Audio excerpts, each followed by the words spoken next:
All right, first time saying this. Welcome to the channel formerly known as Listography. This is Tastes Like Music.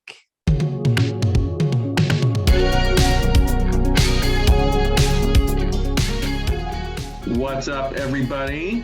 Welcome to Tastes Like Music, our first episode of this new year. It's a special episode as well. In fact, this whole month is a special month because they're all my picks. And yes, we had a poll back when we were Listography last year. We each picked 4 bands, one from the 60s, 70s, 80s, and 90s.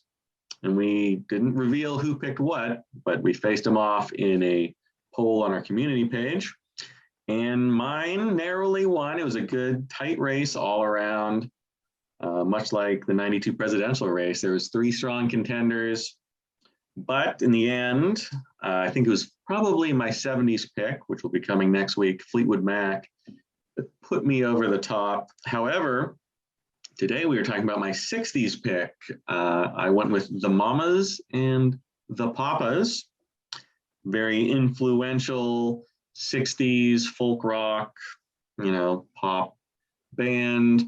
Michelle Phillips, Cass Elliot, Denny, Doherty, and John Phillips. They were only around for a couple years, really active from 65, although their first album didn't come out until 66. Broke up after 68, came back for an album, shall we say, that was because they had to fulfill a contract, and that was about it in 71. But the main meat of the Mamas and Papas from 66 to 68, so it'll be an interesting look today at a band, in their kind of glory and then broke up. And usually, we haven't had too many of those. We did just do the Smiths, which had a similarly short kind of time frame. But this is a different story, so we'll jump into it. 5 albums in total. I mean, I assume we're going to have one all at the bottom, but you never know with this channel. So who's leading us off? I can go first, I guess. For me, I know all the hits. They have a couple really big ones and then a couple more minor hits.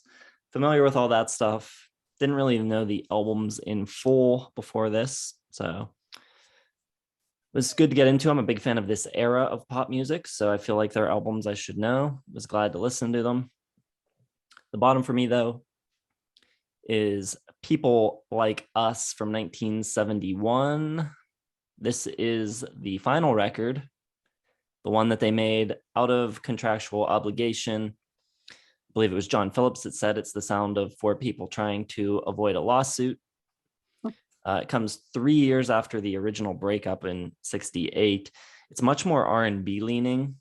Definitely has a real Motown influence, especially that 70s Motown, and maybe even a little that Philly sound coming in. A lot of comping type wah guitars and electric sitar sounds. The arrangements are getting a little bit busy, and I think the arrangements don't give the voices as much room sonically to kind of breathe. And that takes a huge part of their sound away. I think their voices are really the reason that anyone's probably listening to the Mamas and Papas. They have such unique and rich harmonies that I think are really a standout in the 60s. So that's a downside. The other downside is that the songs just aren't that great. None of the songs here really stand out as being exceptional or anything like that. I think the steel drums on European Blue Boy is probably the low point of the whole discography. I don't think it's a bad record by any means. I've got it at 3 stars, so I think it's decent, but yeah, not really, not a great album by any stretch. Correctamundo, Papa Jason. I also have that in my 5th spot. And pretty much a very like-minded review coming from old Cramser here. I think it's decent. I'm going 2.5 stars, which means I think it's okay. Don't want to hear it again. Didn't know any Mamas and the Papas record in full going into this. Knew the hits, obviously. I think the only other artist we've done here on Taste Like Music is, I think, I was about to say Temple of the Dog. 3 Dog Night, I believe, is the only other artist we've done where I didn't know an album. I could be wrong about that. So this was an adventure for me, but yeah, People Like Us, 2.5 stars. Groovier, but the songs aren't memorable, and Jason's right on. The voices in that Laurel Canyon kind of mystical vocal sound just pretty much gone. Mama Cass is very sparse on this album. I don't think it's nearly as bad as the reviews or even their own critique of the album. Like Jason said, it's the sound of people trying to avoid a lawsuit. It's still a decent record. I thought it actually ended pretty strong with Shooting Star and Grasshopper.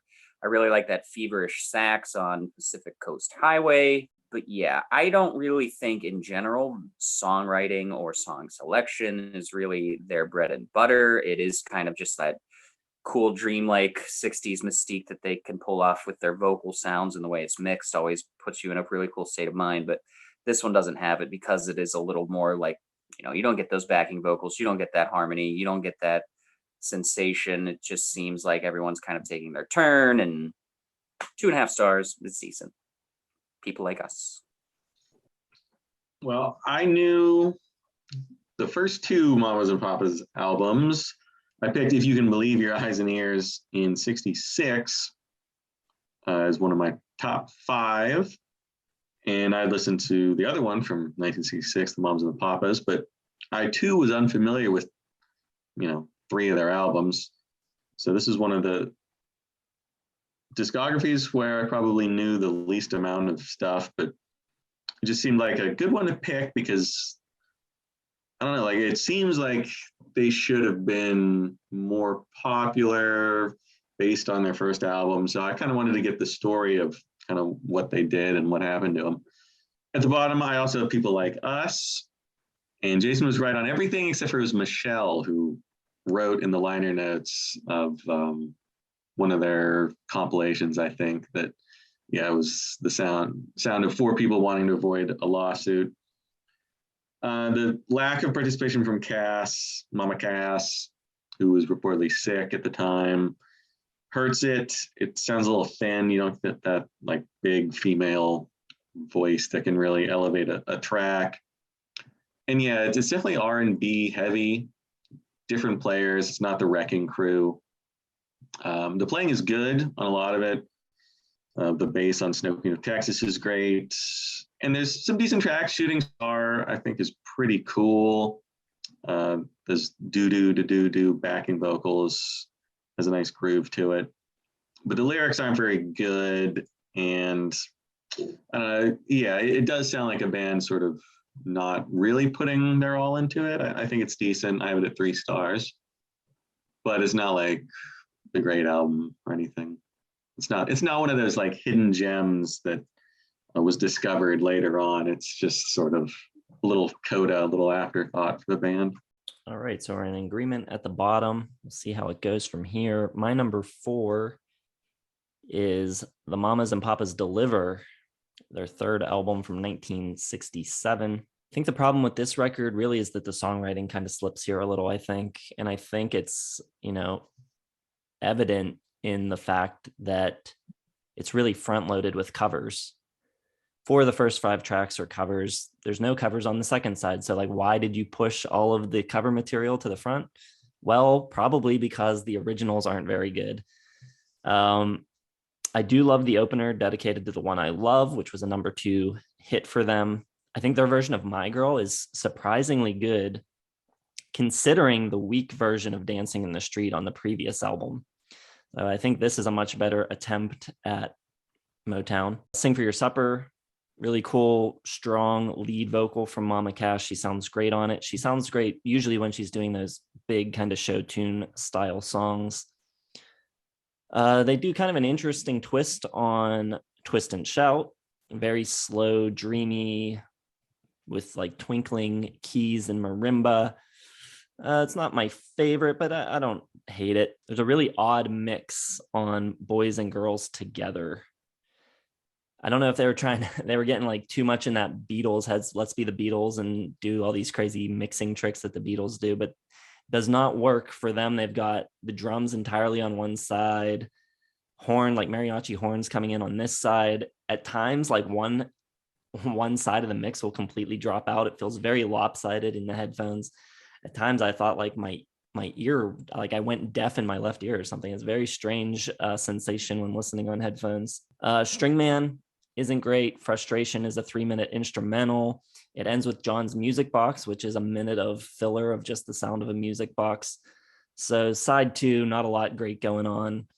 The lead single, Look Through My Window, only went to number 24. I think it's okay, but it's a far cry from their early singles from the first record. Again, I think it's an okay record. It's decent, but the original tunes are just lacking inspiration or something. I'm not sure exactly what it was, but the covers are pretty good at the front, in the front half. 3 stars for me. Deliver. Let's do a little broken record review here. Put it on repeat. Yep.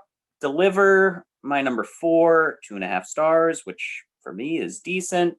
Front loaded with the best written material on this album, performed not nearly as well as the originals, which is something we just confront every 2 or 3 weeks on this channel. Like, why are all these artists making these albums with these covers that just aren't as good? My Girl doesn't do it for me. Dedicated, the one I love, is great.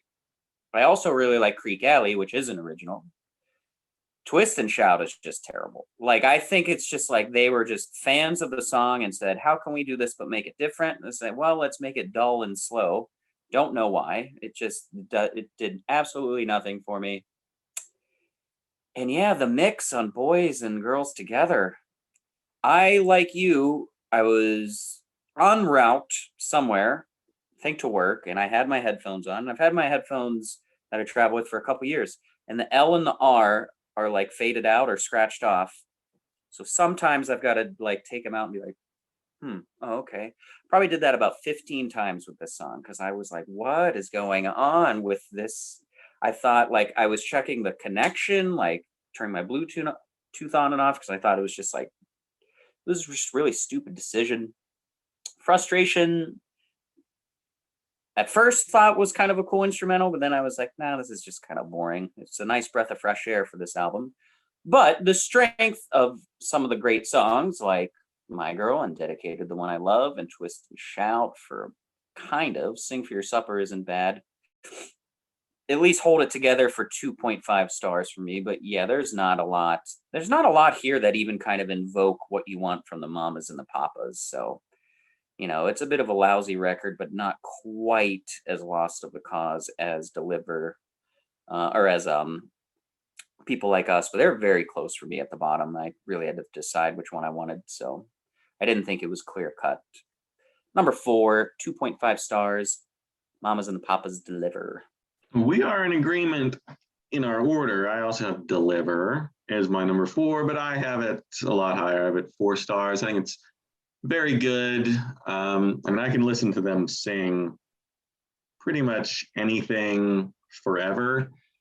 And, kicking off with Dedicated to the One I Love, which is just an incredible cover. Michelle's first kind of lead vocal, the way it starts out, kind of like a lullaby. And then the band comes in, really great piano on that.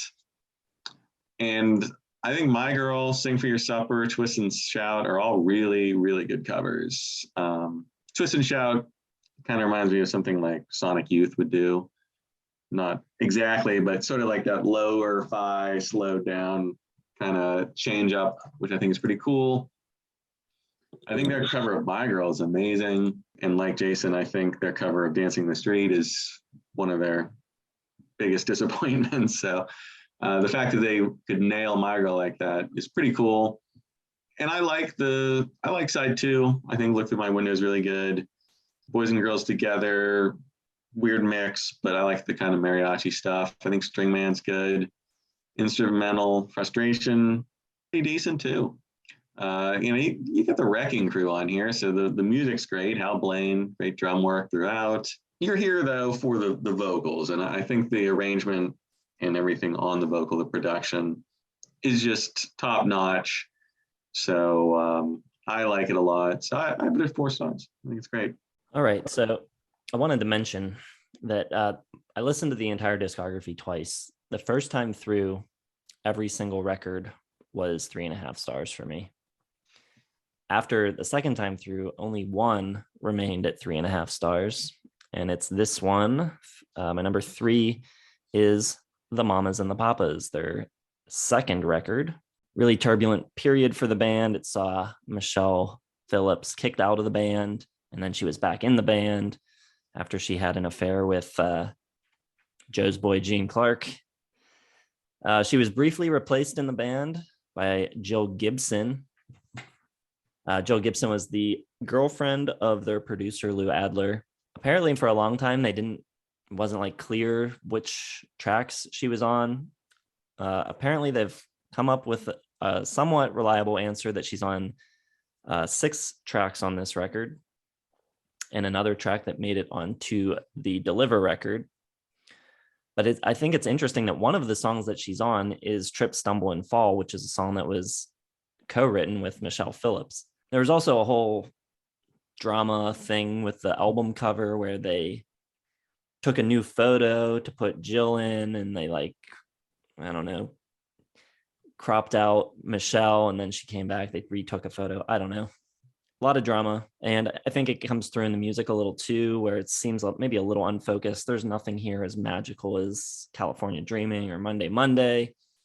But still plenty of good tunes, beautiful harmonizing. I can't say that I really noticed the lack of Michelle Phillips in the harmonies or anything like that. Sounds pretty similar if you listen to those tracks that she's supposedly not on. I can't say it sounds all that different. I think No Salt on Her Tail is a really great John Phillips song. I think it's one of his better tracks. Words of Love shows off Mama Cass's strong voice in a lead role. I Saw Her Again is a good pop song. I don't think this record sounds quite as good as their debut. I think there's a lot more room sound in the mix, a lot more like natural reverb and stuff, and it kind of muddies up the sound a little bit in the vocals. But overall, still pretty strong. It's really enjoyable, good, great singing. So 3.5 stars for me. Like I said, it's the only 3.5, so we're going up from here. All right. Me and Jason might fall in line entirely. My number 3 is the Mamas and the Papas, their second release. Let's start off with things you already talked about. Dancing in the Street sucks. Van Halen all the way, baby. That's the best version. No one will ever convince me otherwise. Diver Down. But I don't know. The way I feel about this album is kind of how I feel about the Mamas and the Papas in general. And spoiler alert for the next part of the video, I've got this at 3 stars, and I don't have anything rated higher than 3. I think their albums are good. I don't think they're great. They do not blow me away. Soil Experience found pretty underwhelming, to be honest. Definitely pleasant to listen to. Like Joe was saying, you can listen to them sing the phone book to you, and you'll be like, well, this is really nice. Yeah, this is good. But I just don't think they have a really big, outside of their vocal arrangements and harmonies, I don't think they have a big sense of artistry or songwriting. Nothing really grips me in. I can't really relate to much of it. I did make a note on this album that I thought the drumming was very good, but it's a little too poppy to really move me and not creative enough to really grip or excite me. I'm with Jason. I don't think this album, you said it sounds a little bit worse than the first one. I kind of think it sounds a lot worse. It sounds kind of dirty, and everything other than the vocals really just kind of sounds like a big old mess in my ears, to be honest. Like, you can't really, some things just get completely washed out by the loudness of things that shouldn't be loud, and it doesn't sound great. There are some definite good songs on here. I think Dancing Bear is really good. And I Saw Her Again, obviously. And 3 stars for me is good. It's an album for 3 stars that I wouldn't mind listening to again. I'm not going to seek it out. I think it's pleasant, but I was expecting going into this never listening to an album of like catching all these hidden gems and these weird kind of, experiments they do, but everything, just kind of flattens out as just, pretty good and pleasant and enjoyable. And nothing for me ever really comes close to California Dreamin'. So, that's kind of where I stand for the whole discography. I'll continue to talk about it, but it's where I got 3 stars, the Mamas and the Papas. Yeah, I don't see where, I don't think you're way off base, just because like they were only around for such a short time that they're like, I feel like if they stayed around longer, they might have expanded more, but they never really like got a new sound ever until their kind of 71 albums. It really, if you don't like that sound so much, you're kind of screwed. And let's be honest, like you said, 5 years, 5 albums, really only what, 2.5 hours worth of material in their entire catalog. And a half hour of that is covers that I didn't like. So you don't really have a whole lot to work with. Well, my number 3 is going to be not the Mamas and the Papas, but the Papas and the Mamas. First, I really didn't like this album. I thought it was like a big step down. The more I listen to it, the more I like it. It does have a different sound because it was recorded at John's house. I think it is like attic or something. He bought like $100,000 worth of cutting edge technology. But the one thing that kind of hurt was the vocals, because they are just not as perfect as they have been on all the other albums, really. And it hurts it a little bit because, I don't know, that's obviously my favorite part of the whole band is those just pitch perfect weaving in and out harmonies and everything, the choral singing. But I think this is a pretty darn good album. I have it 4 stars. I think side 2 is kind of where they get a little bit back to basics. Side 1's pretty experimental. There's some psychedelic rock and kind of weird, Meditation Mama and For the Love of Ivy have like just a different kind of darker sound to them. Dream a Little Dream of Me, great lead from Mama Cass. Side 2, you got Gemini Child, which is kind of cool. It has like a lot of the time I get like these little hints of like ABBA in the future. I don't know if it's just because of the male and female dynamic on the vocals, but kind of hear where ABBA maybe stole some of their ideas from. 12:30, Young Girls Are Coming to the Canyon, I think is a really good kind of longer progressive cool pop song. And it's just a good album. It's cool, 4 stars. The vocals not quite as good, but I think they do start to branch out their sound a little bit on here. And I would have liked to, obviously see where that went. They could have done some harder psychedelic stuff, but this was really the last one that they would put out where they were really trying at all. Man, I thought we might have a chance of having the exact same list, all 3 of us. Happened once before on Boston, but Joe is out. Maybe Cram and I can line up, but we'll see. My number 2 is going to be If You Can Believe Your Eyes and Ears, their debut record. This was a number 1 album, recorded in 1965, released in 66, has that great California sound, tons of the Wrecking Crew playing on it. Hal Blaine on drums, Joe Osborne, Larry Knechtel, got P.F. Sloan on there too, playing some guitar. Beautiful folky pop tunes with lovely harmonies.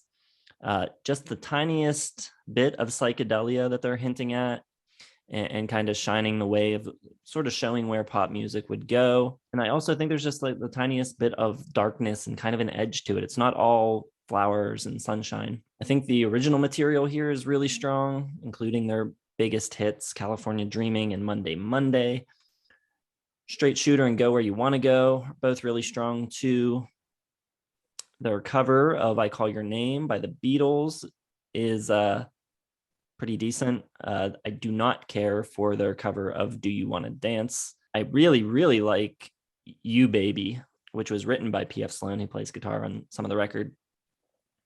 The bigger hit version was done by the Turtles, but I think their version is, neck and neck with the Turtles. I like both versions a lot.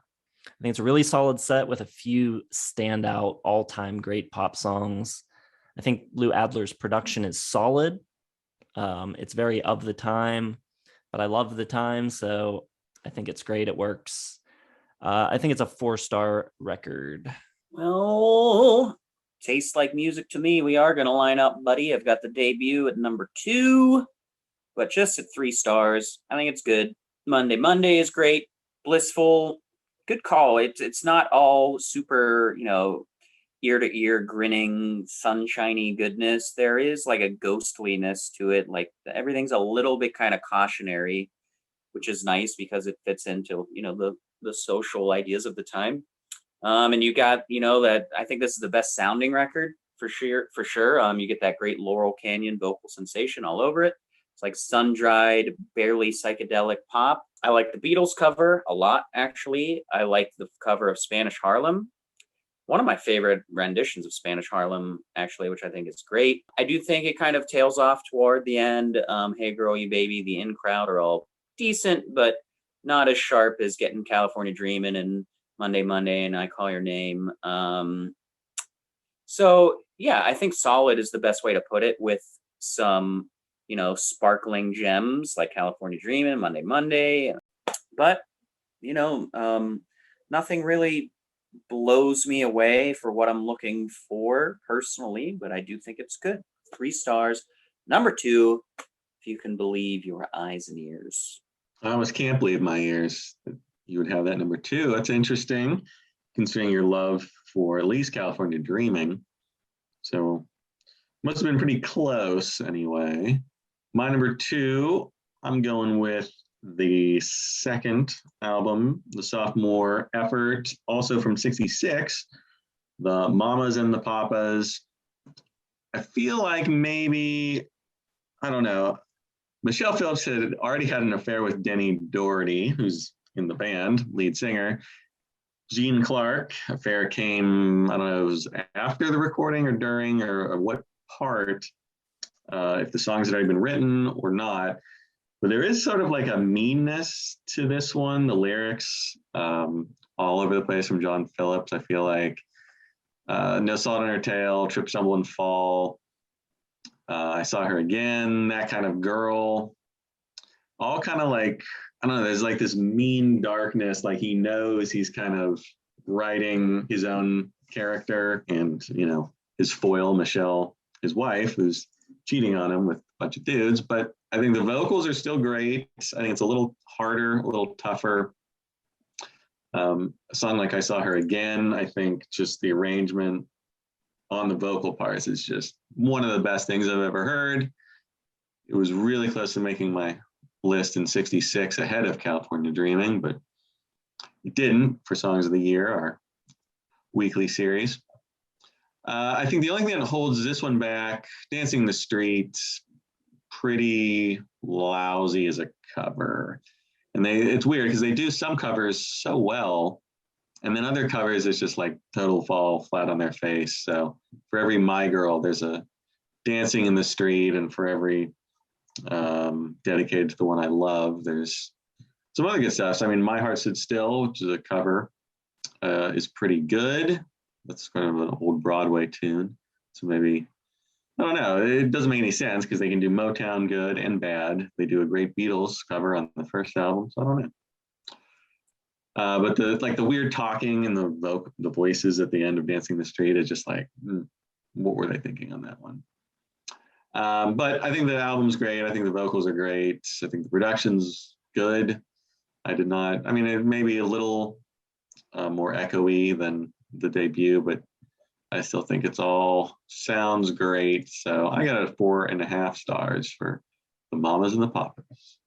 My number 1 is The Papas and the Mamas, 1968, again produced by Lou Adler. As Joe mentioned, this was recorded at their home, and their normal recording studio where they had recorded some stuff, Western Recorders, was upgrading to solid state console. So they bought the old tube console and took it home with them. I don't know what it is. I just love the sound of this record. I think it sounds great. I definitely think it's their best sounding record. I don't know what Joe's talking about, the vocals not being as good. I think the vocals on this record sound great. I think it's really, really rich sounding. The blend of their voices is fantastic, I think. I love the way it opens with that Shirley Temple cover with the like spoken word type of thing, going into Safe in My Garden, which I think is a fantastic song.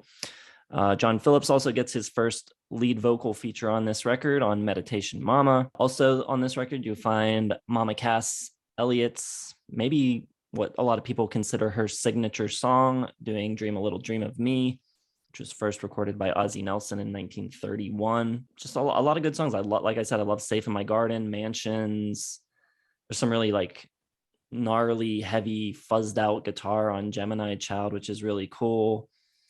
I like Nothing's Too Good for My Little Girl, which is not an original track, but I have no idea where that track came from. I don't know if that's another type of show tune or what, but it's by Ned Wynn. I'm not really sure who that is either. Too Late, I think, is a really beautiful track with some really cool organ on it. 1230 was the single prior to the record coming out, and it probably is the strongest chorus on the record. I think that's a pretty catchy song.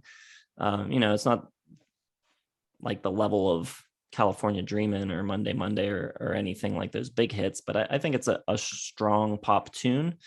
And again, on this record, there's just a darkness and kind of a heaviness that seems to loom over the whole thing.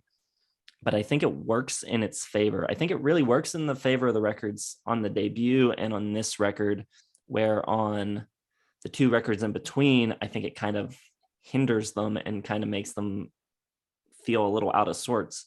But here it just seems to enrich the music, layers it with sadness. You get that little bit of extra emotional depth in the songs, and I think it's just a beautiful sounding record. 4 stars for the Papas and the Mamas. Yep, that's my number one as well. This one is cool because it seems like a massive shift on perspective. It's like way more like there's a little sprinkle of darkness on the first album. This one is like you go to season with the salt and the cap falls off, because this one is just really overcast and kind of gloomy and chilled off, which is why it makes it cool because of the social commentary. They have these cautionary tales like Mansion and Meditation Mama and Safe in My Garden, where they're kind of just talking about like everything going on in the world around them, and also kind of acknowledging that they're in like this safe place as pop artists and beautiful sunny California when there's more serious stuff going on. Much less fluff and sunshine in that regard. Dream a Little Dream of Me has really cool sorrow to it. So that's one of the reasons why I have this at number one, is I think that it does kind of take that perspective and it, is flushed out through the music, and it's really cool. I do disagree with Jason though. I do think the vocals really shine better on the first album. I think the instrumentation and the texture and the atmosphere are kind of what take over on this one. So I'm with Joe there. But it's got really good balance. I also kind of like them doing that, 40-second Shirley Temple spoken word thing at the beginning. Room is really cool. I like Too Late a lot. I love that heavy organ on it. It's really kind of villainous at times. Very cool. So, at times they also just have a heavier spirited effort from them. Almost 3.5 stars for me here, but just 3 because, just cataloging it, I can't see liking it as much as the other 3.5. So just got to keep it at 3. It is. They're good. They're good albums with a lot of great songs, or not even a lot of great songs. I'm going to be honest. They have a few great songs. I think they have a great sound, but probably, if you put a amazing songwriter and visionary into that group to kind of lead them and be like, here's going to be my voice, my passion, my art, my soul. Let's make it sound how you guys sound. Then you could have had an artist that would be an all-timer for me. But instead, just good. Glad they exist. My number one, the Papas and the Mamas, 3 stars. Okay, well, my number one is If You Can Believe Your Eyes and Ears from 1966, the debut. I just think it has the best sounding production, the best vocal mix, the best harmony, the best sort of arrangements. Just what they did, the way, Denny sort of took the lead in a lot of cases, and then Michelle and Cass sort of like fill in the background and do the call and response all over the place, especially on, California Dreamin' and Monday Monday. I mean, if you don't like that style, that sound, it's not going to work for you. But, I think California Dreamin' is just a magnificent, perfect 10 pop song. Monday Monday's about as good as it gets. I think their version of I Call Your Name is way better than the Beatles version. Let's not lie. I'm not going to lie to you people. I know Jason will hate that, but the Beatles kind of chunky version and the Mamas and the Papas smoother, kind of a little more interesting, a little bit better vocal work. I just prefer it. I think it sounds better when they're doing it. The only thing that holds it back from 5 stars for me, the Do You Want to Dance cover, again, you know, sometimes they're good at Motown, like My Girl, but this one just doesn't quite work. It doesn't have kind of the buoyancy of the Beach Boys version. Spanish Harlem's a pretty good one. You Baby, good cover. So, you know, playing good originals, Monday, Monday, Straight Shooter, Got a Feeling. Some good covers. It's a really great record. I wish they had sort of, I don't know, it kind of seems like they, well, since it's my number 1, obviously, never quite lived up to the debut again. And they didn't quite expand or change up enough to really get like that perfect 5-star album. I don't know why. I mean, maybe they just weren't a perfect band. You know, there's no fault in having a 4.5 stars, your number 1. I know a lot of people have this, you know, Rolling Stone had it in their top like 125, I think, of all time. So it's one of those kind of touchstone records that had a huge influence and, you know, changed a lot of people's perception of pop music. But I think it's just a 4.5. I think it's really great, especially for 1966, but it's just not perfect. I don't want to lie to the people and pretend like it is. But great album, great vocals. Just wish this band had just done a little bit more. I like them obviously a lot more than Cramser does. You know, I like them more than Jason, obviously. But I don't know. It'll be interesting to see, like, is this somebody's favorite band out there, that, you know, one of our commenters, or because as good as they are, like compared to the Beatles, Beach Boys, Stones, like those bands just had like this little extra something. And I do think their vocal work is, you know, some of the best ever, but they just didn't quite fulfill like the music and the lyrics and sort of the rest of it out quite as much. So it hurts them a little bit, but still think it's a pretty good band, pretty great band with some worthwhile records. Sorry, but I don't think if they don't have California Dreamin', I don't even think we're doing this video. So, you know. I mean, maybe not, but yeah, I guess I am kind of in between you. I found all of it enjoyable.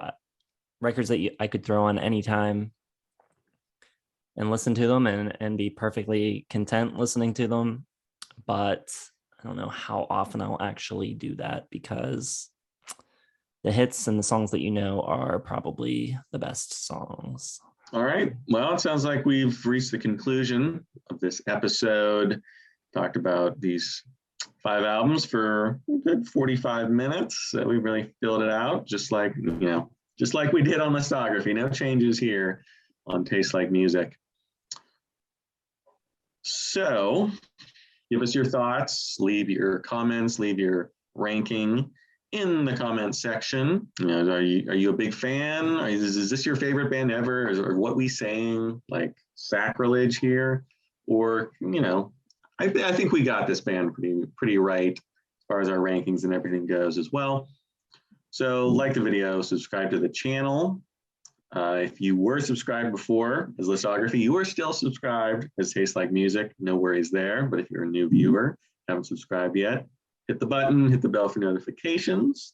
Check back tomorrow. We will be doing our top 10 Mamas and Papas songs. And on Thursday, we'll have a fun side 3 as well. So check back all week for Mamas and Papas here on Taste Like Music. Thanks for watching.